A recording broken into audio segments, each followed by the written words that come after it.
Olá, boa noite. Boa noite. Hoje é segunda-feira, dia 30 de março. E você confere agora alguns destaques da nossa edição do Link de hoje.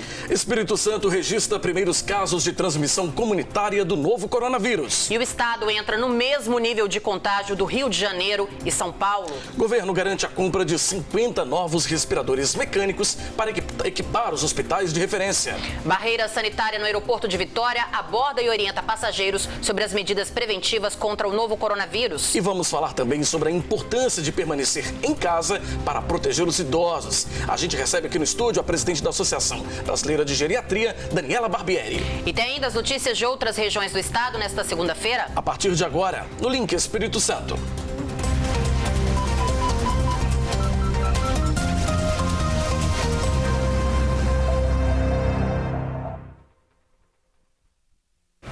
O governador Renato Casagrande admitiu hoje que o Espírito Santo tem os primeiros casos de transmissão comunitária. Ou seja, já não é mais possível saber como esses pacientes foram infectados. Com isso, segundo o governo, entramos no mesmo nível de contágio do Rio de Janeiro e de São Paulo. O governador detalhou em coletiva o agravamento da situação aqui no estado. Nós estamos reconhecendo, né, a transmissão comunitária. Nós já daqui para frente não conseguiremos identificar, como não já conseguimos em alguns, vencido o prazo da tentativa de identificação, de onde a pessoa pôde ter adquirido o contágio do vírus. Então, algumas pessoas a gente não conseguiu identificar nessas últimas 36 horas, então estamos reconhecendo a transmissão comunitária. Que daqui para frente não sabemos, não teremos como identificar no estado do Espírito Santo, né, de onde a pessoa de fato adquiriu, foi contagiada pelo vírus. Isso é um reconhecimento também que o número de casos pode aumentar. Nós temos que testar mais e o nosso objetivo é fazer o máximo de testes. Tanto é que o nosso laboratório, como eu disse, ele saiu de 50 testes por dia e ele chega essa semana podendo fazer 500, 600 testes por dia. Lógico que a gente não tem esses testes, nós estamos comprando esses testes, estamos ganhando alguns testes. O Ministério da Saúde nos envia 800 testes por semana, né? É um número pequeno, quando a gente produzia pouco era o suficiente, mas agora que a gente conseguiu adaptar o nosso laboratório com uma condição muito melhor, os testes não são suficientes. Por isso que a gente comprou, como eu já disse, 50 mil testes, estamos no processo de compra, estamos ganhando 15 mil testes, deveremos ganhar de outras empresas alguns testes a mais. O Ministério da Saúde, a gente está pedindo que reforce a situação nossa aqui no Espírito Santo, porque o nosso desejo é testar o máximo. Testando o máximo, a gente consegue, de fato, fazer no Espírito Santo uma radiografia do comportamento do vírus e permitir que a gente planeje mais adequadamente o número de leitos hospitalares que a gente precisa ter. Primeira avaliação nossa é que a gente precisa de 300 leitos de UTI, mais leitos de enfermaria.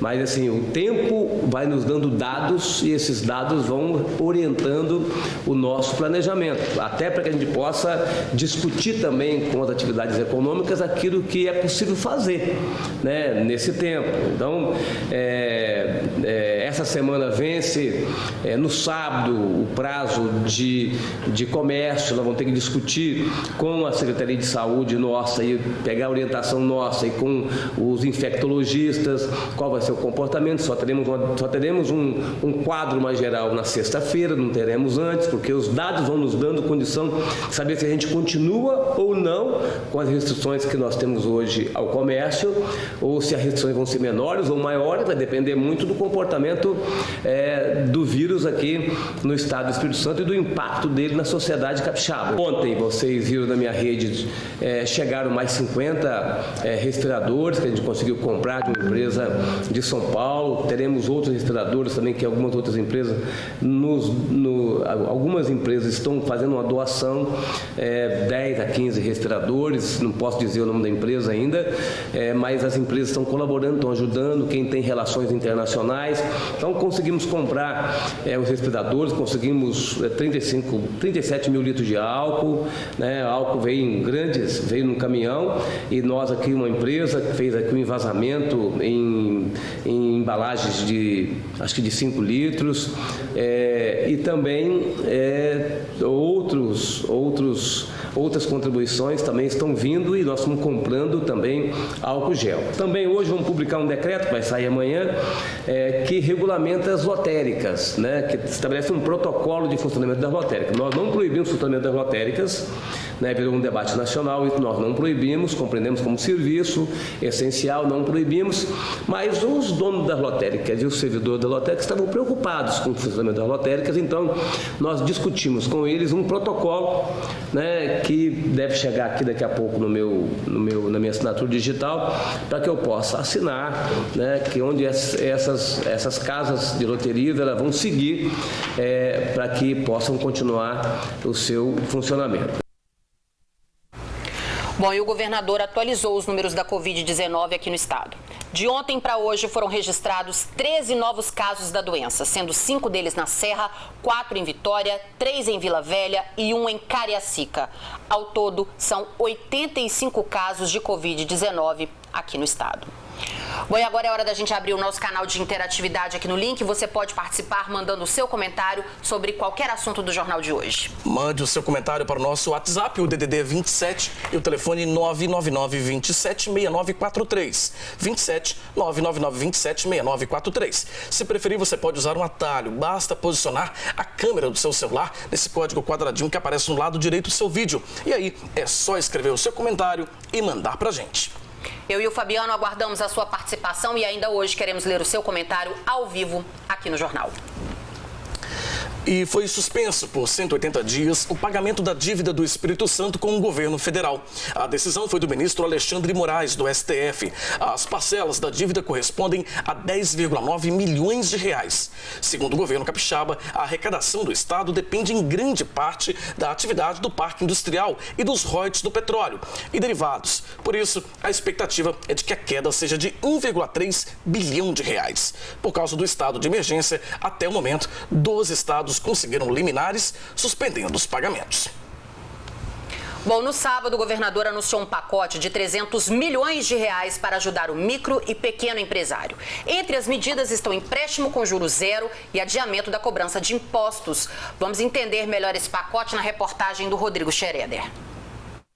O governador Renato Casagrande anunciou 30 milhões de reais do Fundo de Infraestrutura para microempreendedores individuais, artesãos e para a economia solidária. Serão até 5 mil reais, sem juros, sem correção monetária e 6 meses de carência para começar a pagar, podendo ser dividido em 24 vezes.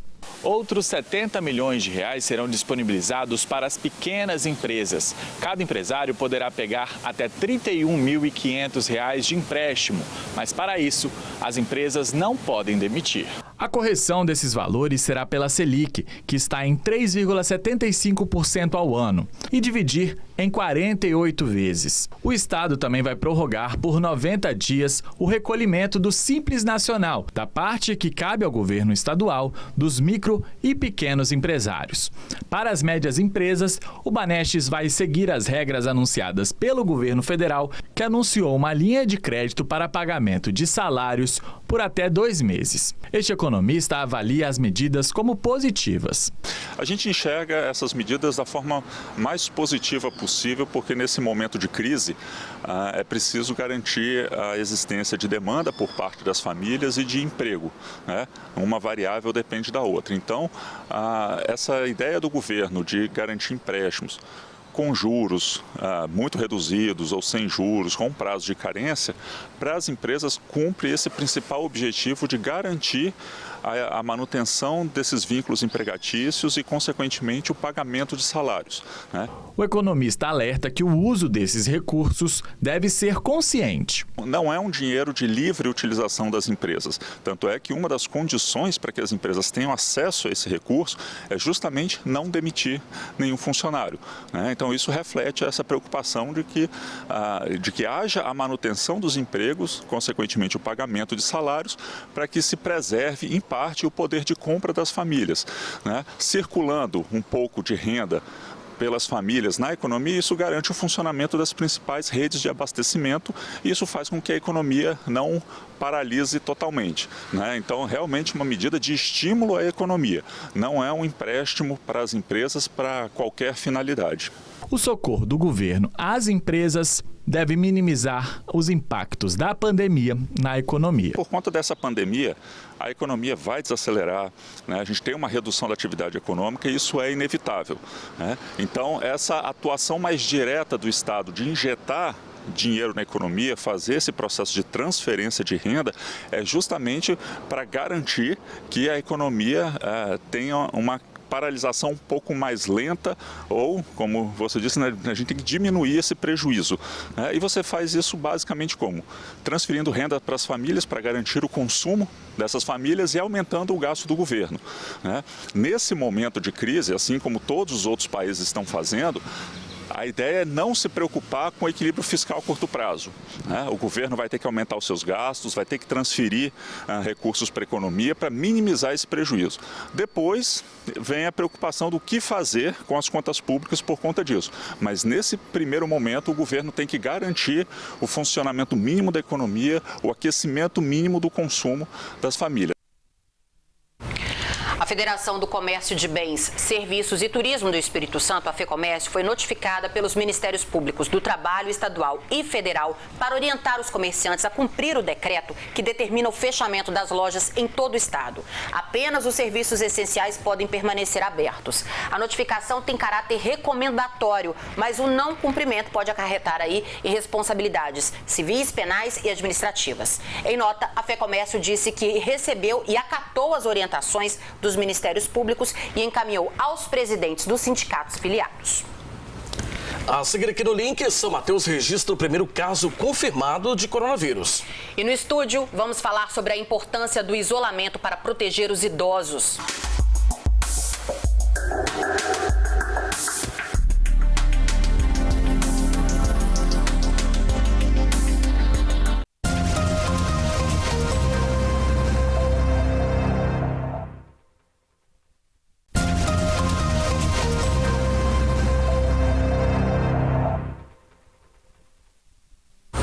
Estamos de volta com o link. A Sociedade Brasileira de Geriatria e Gerontologia do Espírito Santo está com uma campanha para conscientizar as pessoas sobre a importância de permanecer em casa para proteger os idosos. Aqui no estúdio, a gente recebe a presidente da sociedade aqui no estado, a doutora Daniela Barbieri. Doutora, boa noite, bem-vinda ao link. Boa noite. Boa noite, doutora. Obrigada pelo convite. Prazer receber a senhora aqui para esclarecer o momento em que as pessoas estão sedentas de informação, uma doença séria, uma doença grave, a gente tem visto as complicações de outros países. E a gente quer perguntar à senhora o seguinte: as chances de infectar o idoso, se você decide não seguir a quarentena, aumenta a chance? Com certeza. Quanto mais pessoas circulando, mais chance de pessoas contaminadas, inclusive assintomáticas, e da gente levar isso para as pessoas de risco, que são os idosos e os portadores de doenças crônicas. Então, é importante a gente permanecer em casa dentro do possível. Os servidores de cargos essenciais, então as pessoas da limpeza, as pessoas da saúde, algumas pessoas são fundamentais, infelizmente precisam sair de casa, não conseguem fazer home office, né? Um médico não consegue atender um paciente no pronto atendimento à distância. Então, algumas pessoas precisam circular. Para a gente preservar que menor número possível de pessoas esteja circulando, a gente precisa manter atividades não essenciais em domicílio, evitar de sair para prática de exercício físico, por exemplo, para outras atividades que não sejam fundamentais. Doutora, a gente ouviu até o próprio presidente dizendo que isolar os idosos seria uma medida já que seria eficaz. Só isolar os idosos, a gente veria resultado? Então, hoje o que se propõe pela Organização Mundial de Saúde, inclusive ainda o Ministério de Saúde propõe, e é o que a gente tem visto como a melhor experiência nos países que tiveram essa epidemia antes do que o Brasil, é que o isolamento social total, então esse isolamento horizontal e feito de forma precoce, é o que mais diminui mortalidade pela doença e mortalidade indireta, porque se eu ocupo muitos leitos ao mesmo tempo, vagas de UTI, com pessoas com doença grave pelo coronavírus, eu também tenho menor disponibilidade para as pessoas que tenham outros agravos, um infarto, um derrame, né, um acidente de trânsito, etc. Então, quanto menos pessoas circulando, é a medida mais eficaz para a diminuição, achatar a curva, né, que a gente fala. Agora, doutora Daniela, quem tem um idoso em casa, né, quais cuidados que é preciso ter com esse idoso?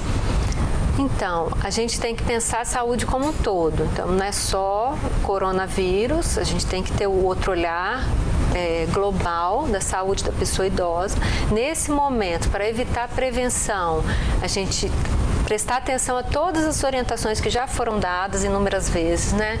Evitar aglomerações, evitar sair de casa desnecessariamente, fazer higiene constante das mãos, lavando da forma correta. Então, procurar se informar sobre a forma correta de higiene das mãos, não é só lavar por 3 segundos, como a gente sempre fez.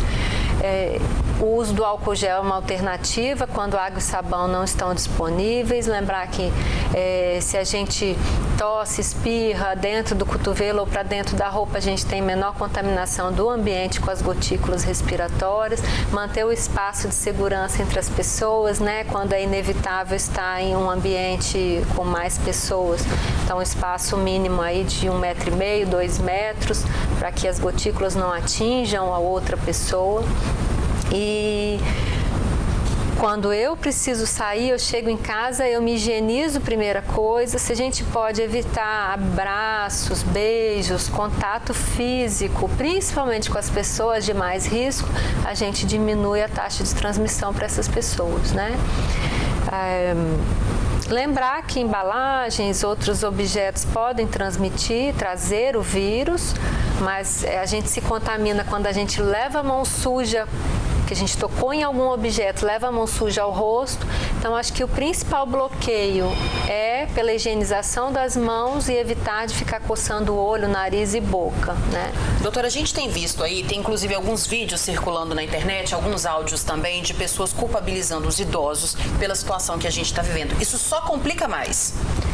A gente rotular qualquer categoria é muito indelicada, no mínimo, né? E a gente não pode culpabilizar os idosos. A situação é crítica no mundo todo. A gente está vendo as imagens aí de outros países poderosos que estão em colapso, que estão com dificuldades muito grandes.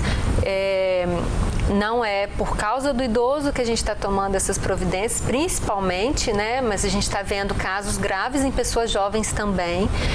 E, principalmente, a gente tem que pensar no colapso do sistema de saúde, é essa a preocupação maior dos profissionais de saúde, a gente não dá conta de atender as pessoas que precisem e ver cenas como a gente viu as da Itália, né, tão tristes, de um caos total mesmo por falta de condições de atender a todos ao mesmo tempo. Essa é a mensagem. Fique em casa para diminuir a contaminação de muitas pessoas ao mesmo tempo. Dessas muitas pessoas que tiverem o vírus, que forem contaminadas, algumas terão doença grave, né? Precisarão de internação, de UTI. Não necessariamente precisa ser idoso, portador de doença crônica para ter doença grave. Então, se a gente não se sensibiliza pelo cuidado com o meu ente querido que é mais velho, que a gente pense, a chance é pequena de um jovem sem doença ter um problema grave, mas existe. Então, por uma coisa ou por outra, a gente tentar ter esse cuidado de evitar de sair à rua. Culpabilizar, tem profissionais de saúde também que já foram maltratados na rua, né, porque podem ser vetores. A gente ter essa consciência, solidariedade, né, o cuidado com o próximo, amor ao outro, é muito importante nesse momento fundamental. Agora, doutora Daniela, o Espírito Santo, o Brasil, né, a gente está acompanhando o passo a passo da evolução aí dessa pandemia. Qual é a nossa situação hoje, né? O Espírito Santo, como que está hoje diante desse cenário aí de pandemia? A gente está um pouco atrás, vamos dizer, epidemiologicamente falando, dos grandes centros. A gente teve o primeiro caso um pouco depois do que São Paulo e Rio. A gente fala em transmissão local da doença, então, a princípio ainda se identificaria quem foi que trouxe a doença para aquela pessoa, mas isso é muito sutil e é muito dinâmico, na verdade, né? A gente sabe que em São Paulo, decididamente, a gente já tem transmissão comunitária, então uma pessoa com sintomas não precisa ter viajado para o exterior nem ter tido contato com alguém suspeito para a gente fazer a hipótese diagnóstica de doença por coronavírus. mas a gente tem que entender que não precisa esperar o caos se instalar para tomar as prevenções, tomar as providências necessárias. Doutora, graças a Deus a gente não tem registro de morte aqui no estado, mas a gente sabe que tem pacientes em estado grave, internados na UTI, e o governo ontem anunciou que comprou mais 50 novos respiradores. Esses respiradores, inclusive, já até chegaram aqui ao estado. Qual que é a importância de se aparelhar o estado para esse momento que a gente ainda vai viver, que vai complicar ainda mais, porque o pico deve ser em abril? Isso é essencial, né? A gente se antecipar, a gente organizar o sistema de saúde e a gente tentar adiar isso ao máximo é o que vai garantir que a gente dê boa assistência para as pessoas, não só por doença grave por coronavírus, mas por outras doenças e demandas que não deixam de existir. As pessoas não vão deixar de ter dengue hemorrágica, não vão deixar de ter infarto, né? Outras coisas graves também podem acontecer nesse período. Agora, doutora Daniela, muitos idosos, a gente está chegando no início de mês, né? Terminando o mês de março, começando abril, é o momento que normalmente é pago, né? O benefício do INSS para esses idosos. Muitos querem ir lá no banco receber. Qual a orientação para eles, hein, nesse momento? A gente pede que isso seja evitado, né? De preferência, pedir a algum familiar, uma pessoa mais jovem que faça. Mesmo assim, sempre a menor circulação possível de pessoas. Se for possível resgatar num momento de menor fluxo, num caixa eletrônico, ótimo, né? Se tiver cartão, evitar realmente de estar circulando e o idoso não é a melhor pessoa para fazer isso. Doutor, os idosos hoje, eles também têm acesso à internet, ao WhatsApp, eles também recebem fake news, eles também leem fake news. E o que é mais grave, né? Eles acreditam mais do que a gente, porque a gente ainda vai lá e pesquisa e o idoso geralmente não. Então tem muita receita, tem muita coisa circulando aí pela internet. Vou dar um exemplo, vitamina C. Eu vi um idoso hoje comprando vários vidrinhos daquele de vitamina C efervescente. Isso resolve? É uma forma de prevenção? Não. Na verdade, cuidar da saúde como um todo melhora a nossa imunidade, né? Inclusive a saúde emocional repercute na imunidade e isso vai trazer uma maior garantia aí de se permanecer saudável apesar da epidemia. Mas não tem fórmula mágica. Saúde não tem uma pílula única, né? Em nenhum momento, para nada. Então, qualquer dessas propagandas dizendo que vai evitar um soro que vai diminuir o seu risco de contaminação, etc., não acreditem. E converse com o seu idoso em casa, né? Quem tem um idoso em casa, converse, explique, olha, não é nada disso, não existe milagre, não existe fórmula, não existe nada. Existe você ficar quietinho aqui e eu cuidando de você. Isso, e se informar com um profissional de saúde, né? Tem dúvida, recebeu uma mensagem, tem alguma coisa que parece promissora, como a cloroquina, que tanta gente me perguntou, é assim mesmo? Vai numa fonte, conversa com alguém, busca informação, né? Acho que é isso aí. E agora a gente vê também a importância de ter aquele médico de família, né? Aquele médico de confiança, né? Aquele médico que sempre te acompanha. Muitos idosos não têm, mas agora a gente está vendo a importância de ter aquele médico que sempre te acompanha e você pode estar sempre em contato com ele, né, doutora? A gente defende muito o profissional que tem vínculo, né? Não é só o médico, que a gente é uma sociedade mista, a gente lembrar também que muitos idosos têm o seu fisioterapeuta, sim, né? Tem outros profissionais da sua confiança que podem ser uma fonte de informação confiável, nem que ele tenha que buscar, estudar e perguntar, mas que é um canal. Então é fundamental sim ter esse profissional que atua com a pessoa idosa. Doutora, obrigada pela sua participação aqui no Link. Eu que agradeço a oportunidade. Obrigado, uma boa noite, viu? Obrigada, boa noite. Bom, em São Mateus registrou o primeiro caso do novo coronavírus. Quem traz os detalhes pra gente é a Nariane Lopes. Boa noite pra você, Nariane. Olá, boa noite, Fabiano e Adriana, boa noite a todos. É isso mesmo, a confirmação veio da Secretaria de Saúde neste domingo. E segundo informações, o paciente é do município e encontra-se internado em um hospital particular da cidade. Segundo o boletim epidemiológico emitido pela Secretaria Municipal de Saúde, todas as medidas sanitárias foram tomadas. O paciente contaminado se trata de um homem de 36 anos. Segundo familiares, ele não possui problemas de saúde. Desde quando a notícia foi divulgada, centenas de fotos e informações falsas estão circulando nas redes sociais. Segundo familiares que não quiseram dar entrevista, o paciente trabalha em um banco aqui da cidade e que o mesmo não fez nenhuma viagem neste ano. Por isso, existe uma grande possibilidade dele ter contraído o vírus enquanto trabalhava. O homem teria apresentado os primeiros sintomas há menos de 2 semanas. Ele passou a se queixar de fortes dores de cabeça, no peito e tosse. Ele procurou o hospital, onde foram realizados alguns exames, mas liberado em seguida. 5 dias depois, ele começou a ter febre. Novos exames foram feitos até chegar à confirmação da Covid-19. O caso foi divulgado pelo governador Renato Casagrande no início da noite deste domingo. No mesmo comunicado divulgado em uma de suas redes sociais, Casagrande informou que o número de casos confirmados subiu para 72 até ontem. A família nos informou que o quadro do paciente é estável grave e segue internado, entubado e sedado para que o medicamento comece a fazer efeito. E como vem acontecendo em diversos municípios do Espírito Santo, comerciantes tomaram as ruas e avenidas de São Mateus em carreata na tarde de sábado, pedindo a reabertura do comércio. O número de carros e motos participantes não foi divulgado pelos organizadores. Alguns empresários que não quiseram se identificar relataram que não acham justo somente o comércio local ser prejudicado com os decretos municipal e estadual.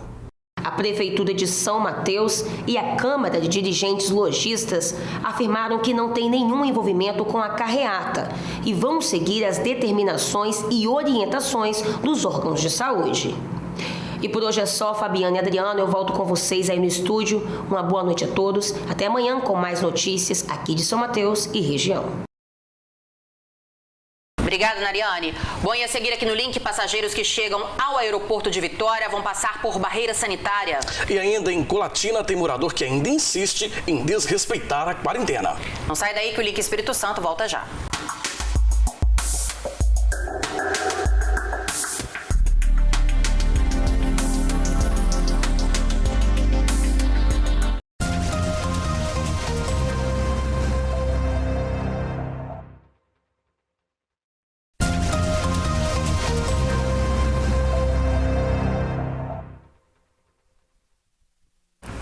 Quem desembarca no aeroporto de Vitória agora precisa passar por uma barreira sanitária. Mas com a pandemia do novo coronavírus, o que menos se vê no terminal são passageiros. Desde a última semana, agentes da Secretaria de Saúde, do IDAF, Polícia Militar e Corpo de Bombeiros trabalham nas barreiras sanitárias montadas na BR-101, nas divisas com o Rio de Janeiro e a Bahia. Na última sexta-feira, também foi montada uma barreira sanitária na área de desembarque do aeroporto de Vitória, que conta com uma equipe de saúde abordando passageiros e orientando sobre as medidas preventivas contra o novo coronavírus. O trabalho no terminal tem sido tranquilo, porque o número de passageiros e de voos caiu desde o início da pandemia de Covid-19 no Brasil. O aeroporto de Vitória é considerado pelo Ministério da Infraestrutura o melhor do Brasil, com capacidade de até 5 milhões de passageiros por ano.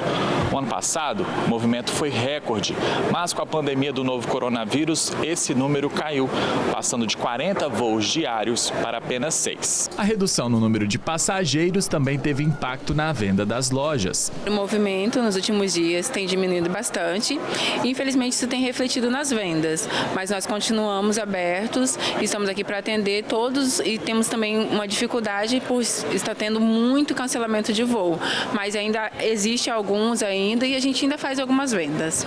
Menos viagens significam também menos corridas de táxis. Nós estamos em 78 carros, nós estamos trabalhando aí na média de 15, 17, não passa de 20 veículos, porque a demanda não dá.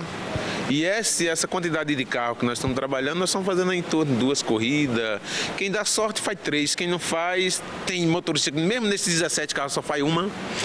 E nós estamos aí, entendeu, para cumprir a demanda dos poucos passageiros que estão chegando e também o nosso contrato com a empresa, né? Porque eu acho que nós temos um dever com o passageiro, é a nossa obrigação, é a nossa profissão, né? E nós temos que cumprir. Mas tá difícil. Bom, e nesta segunda-feira começou a funcionar a barreira sanitária também na BR-262. Os trabalhos de controle estão sendo feitos em Baixo Guandu, na divisa com Minas Gerais. Bom, vamos ler aqui algumas mensagens que chegaram por meio do nosso aplicativo. Vamos lá. O Carlos de Vila Velha, ele diz o seguinte: estamos em confinamento em casa, mas na sexta-feira passada, meu patrão abriu a marmoraria. Isso está certo? Bom, por enquanto, só serviços essenciais que podem ser abertos. É isso aí. Olha, também tem a mensagem aqui da Ângela. Ela é professora de Vila Velha, mas está em Guarapari. Diz que está fazendo a quarentena e também orienta aí a todos a ficarem em casa também para se prevenir contra o coronavírus, né? Isso. Mais um comentário. O assunto de hoje é o coronavírus. Com isso, a dengue está crescendo no estado do Espírito Santo. Gente, vale lembrar que já foram registrados aqui no estado só esse ano 5 mortes por causa da dengue, hein? Pois é, olha, tem mais uma participação sobre esse assunto, Adriana. Uma telespectadora falando que viu uma reportagem, matéria sobre a questão da dengue, né? Prefeitura fazendo e reforçando a questão da prevenção à dengue e que fala da importância de não se olhar a questão do coronavírus, né? Tá aí, a pessoa não se identificou, mas a gente agradece o carinho, a mensagem. Continue participando com a gente. Bom, em Colatina tem morador que ainda insiste em desrespeitar a quarentena. É inacreditável, mas ainda tem, viu?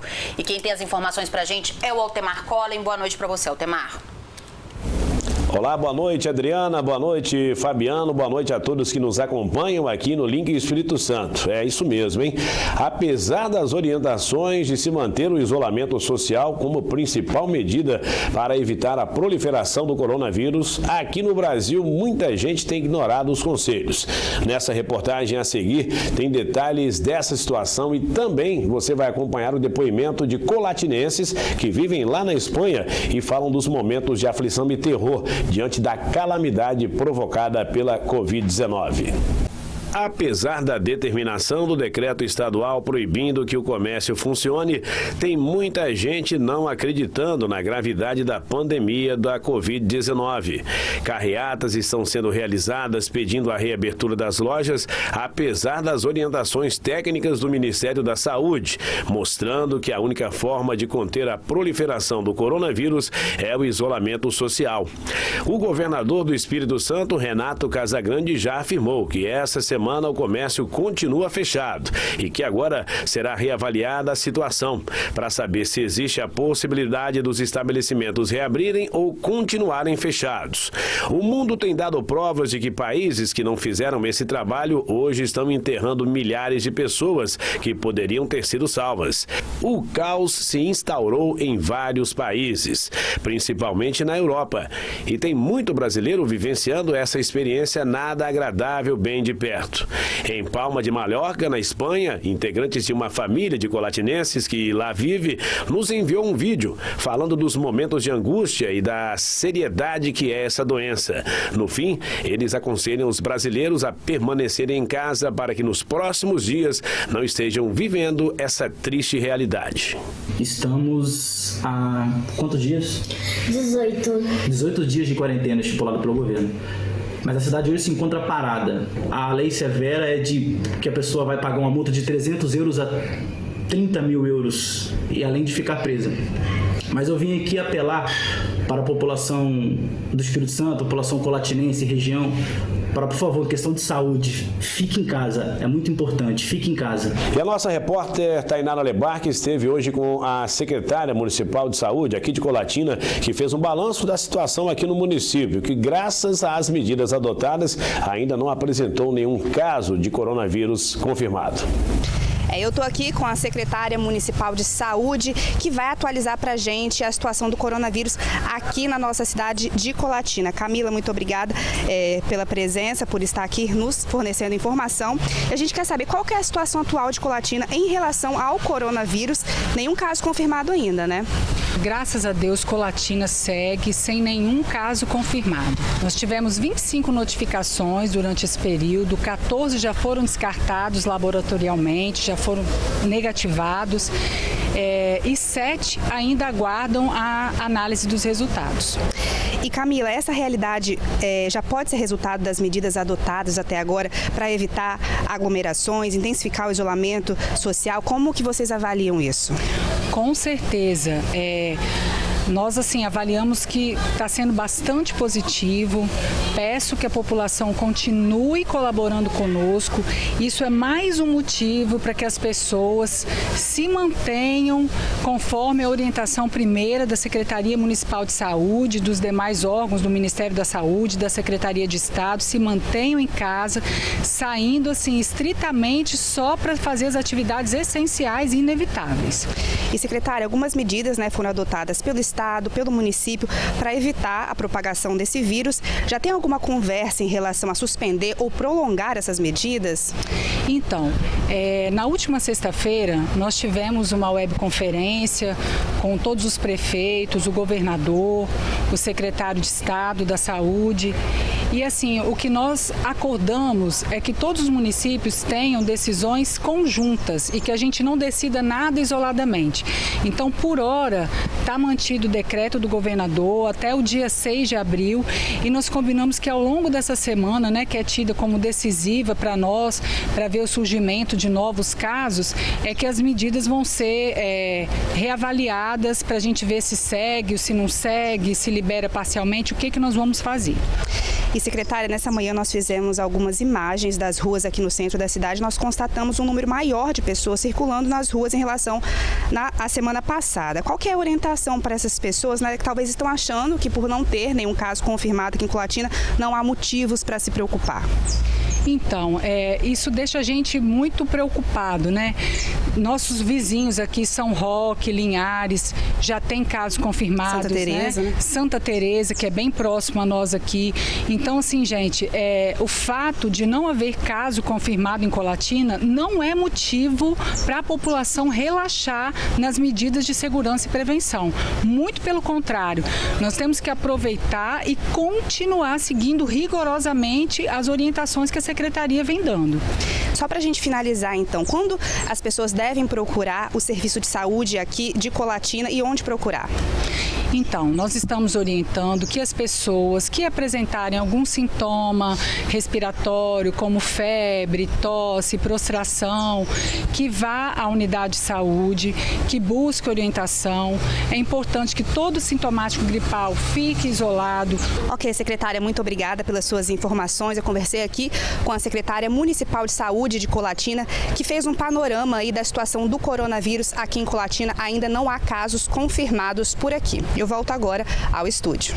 Bom, e na semana passada, a vacinação contra a gripe para os idosos e profissionais de saúde havia sido retomada aqui em Colatina na sexta-feira, depois de um novo lote chegar.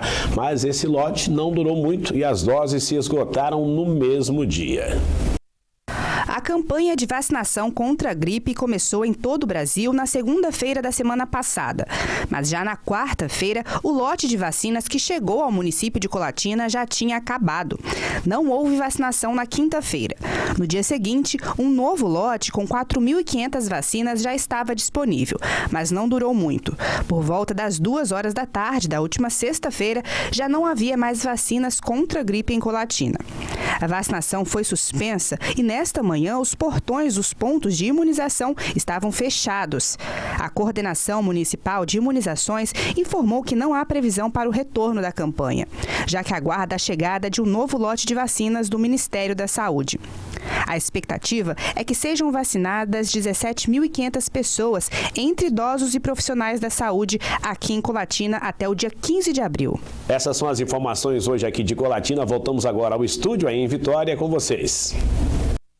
Obrigada, Altemar. A seguir aqui no link, Itapemirim confirma o primeiro caso da Covid-19. Em Linhares já é o 4º caso confirmado do novo coronavírus.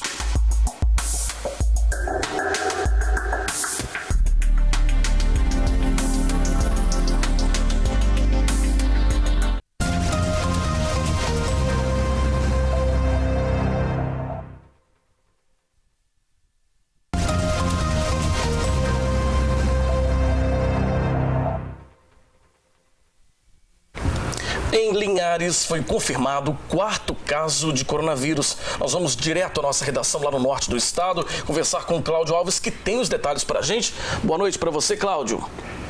Olá, Fabiano, boa noite. Boa noite, Adriana, e a você que está aí acompanhando o Link Espírito Santo, ficando sempre bem informado, né? Olha, no interior do Espírito Santo, Linhares já ocupa o primeiro lugar no número de casos da Covid-19. Para evitar a disseminação da doença, continua em vigor aqui no município um decreto proibindo a abertura do comércio, das escolas e o funcionamento limitado dos supermercados, lanchonetes e outros estabelecimentos. O decreto tem validade até o próximo dia 4 de abril. Aqui na cidade, empresários têm se queixado dos enormes prejuízos que o comércio vem sofrendo, mas, segundo a Câmara dos Dirigentes Lojistas, a determinação das autoridades precisa ser seguida enquanto perdurar essa situação do coronavírus, né? E nesta tarde de segunda-feira, um homem foi preso por depredar vários carros e as vidraças da Secretaria de Assistência Social, que fica no centro aqui de Linhares. Desempregado, natural de Alagoas, ele teria ido à sede da Secretaria para pedir um auxílio, mas ao ser informado de que não teria como, não teria direito a essa ajuda do poder público, o homem ficou irritado e quebrou portas de vidros do prédio, além de depredar os veículos que estavam estacionados no local. A Polícia Militar foi chamada e conseguiu localizar o suspeito. Ele foi preso, encaminhado para a Delegacia Regional do município e deverá ser autuado por dano ao patrimônio público. Vamos agora ao plantão policial do final de semana, que foi bastante agitado aqui em Linhares. Confira num giro de notícias. A polícia procura por desconhecidos que assassinaram um homem na comunidade de João Simão na noite de sábado. Daniel Rodrigues de Almeida é o nome da vítima. O local da tragédia fica próximo à ES 245, que liga os municípios de Linhares a Rio Bananal. Um familiar contou para a polícia que por volta das 19 horas do último sábado, alguém chamou pela vítima que estava dentro de sua residência. Quando foi atender, foram ouvidos tiros. Daniel foi encontrado caído no chão. Uma motocicleta foi vista no local e um homem foi avistado em fuga. O caso continua sendo investigado pela Polícia Civil. Tristeza no interior de Linhares. O adolescente Kleber Reis dos Santos, de 17 anos, morreu na manhã deste domingo, atropelado por uma carreta em uma estrada de chão na região de Agrovila. De acordo com o motorista da carreta, Kleber tentou fazer uma ultrapassagem, perdeu o controle do veículo, indo parar entre os pneus da carreta que transportava combustíveis. A vítima sofreu ferimentos graves. Uma guarnição do Corpo de Bombeiros esteve no local e socorreu Kleber ainda com vida e o encaminhou ao Hospital Rio Doce. Mas ele não resistiu aos ferimentos e veio a óbito. O condutor da carreta prestou socorro à vítima, acionando a polícia. Foi submetido ao teste do etilômetro e deu negativo. Mais uma notícia do setor de polícia em Linhares. Comerciantes e moradores do centro da cidade afirmaram terem ouvido barulhos diversos de pessoas tentando arrombar lojas. As ações criminosas aumentaram depois que ruas e avenidas foram esvaziadas por causa do isolamento social provocado pelo avanço do coronavírus. Apenas na noite da última sexta-feira, um dos arrombadores se deu mal. Ele foi flagrado por empresas de segurança privada.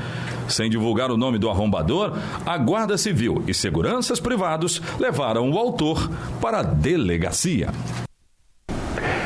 Bom, ainda falando sobre a segurança pública, a Polícia Rodoviária Federal prendeu em Linhares, na noite deste domingo, um homem com armas de fabricação artesanal.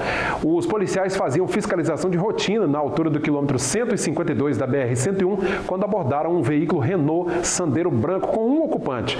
Em consulta aos sistemas policiais, foi verificado que o condutor era suspeito ainda de um roubo a uma motocicleta no município da Serra, aí na Grande Vitória. Foram encontrados dentro do carro 4 carregadores de munição e 2 armas longas de fabricação artesanal e de calibre não identificado. O suspeito foi encaminhado para a Delegacia Regional de Polícia Civil. Fabiano, Adriana, por hoje é só. Eu volto à Vitória com vocês. Até amanhã. Obrigada, Cláudio. Em Itapemirim, no sul do estado, foi confirmado o primeiro caso de coronavírus. Quem tem as informações pra gente é o Samuel de Fraga. Boa noite para você, Samuel. Oi, Fabiano. Oi, Adriana. Boa noite para vocês e para todos. Olha, o município de Itapemirim é mais um na lista de cidades aqui no sul do estado com paciente que deu positivo para o coronavírus. A confirmação foi feita na tarde deste sábado pelo prefeito da cidade através de sua rede social.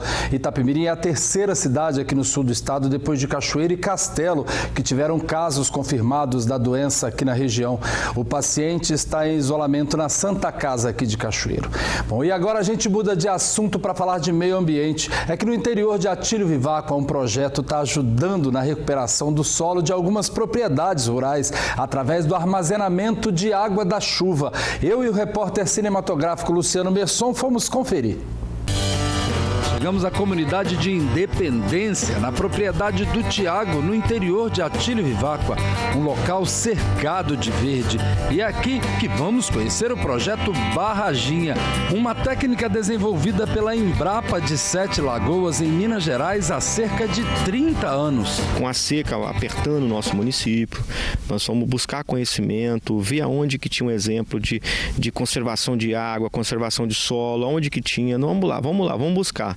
E achamos, hoje é um local de pesquisa da FAPES, né, com esse projeto Barraginha. E estamos em fases bem aceleradas, né, já levando essa tecnologia para várias propriedades em nosso município. A ideia é construir as pequenas barragens de modo circular, de 16 a 20 metros de diâmetro, com profundidade de cerca de 1,80 m. E a capacidade de armazenamento pode chegar a 40 mil litros d'água. Pois é uma forma simples de armazenamento de água, uma tecnologia barata, social e simples. Lugar de água é no solo. Nessa propriedade foram construídas 3, cada uma com escoamento de água lateral, o que diminui a força da água que vem do alto do morro, acabando com a erosão. Foi 94 milímetros de chuva e toda essa água ficou guardada nas barraginhas, né? Se não tivesse essas barraginhas aqui, com certeza a água estava descendo com muito mais força lá embaixo. E a barraginha, ela trabalha de forma assim, ela abastece o lençol freático, né?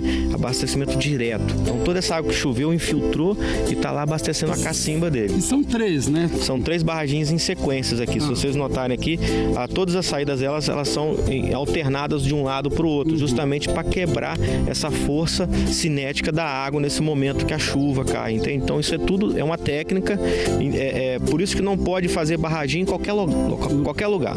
Né? Tem que ter uma avaliação antes de um técnico para depois construir as barraginhas. Quem vai sair ganhando é o proprietário do terreno lá embaixo com a sua água, né? Com certeza, o produtor está na satisfação danada com esse projeto, porque é um projeto simples, barato e resolve o problema. A crise hídrica e a preocupação com a conservação do solo foram principais fatores que fizeram o município de Atílio Viváqua implantar o projeto Barraginha com os produtores rurais aqui da região. E olha, cerca de 30 já participam do projeto, que já apresenta resultados. Um exemplo, olha só, essa árvore aí, olha, ela estava morrendo quando o projeto foi implantado aqui nessa propriedade. E hoje ela está verde, grande e está bem viçosa. Um exemplo de que realmente funciona esse projeto. Um dos benefícios que eu posso citar aqui é essa infiltração no solo. Quando a água infiltra calmamente no solo, ela adquire qualidades que vão ser melhores para o seu consumo abaixo no seu minador, né? Então ela infiltra devagarzinho, ela passa pelo solo, pelas camadas, pelo filtro natural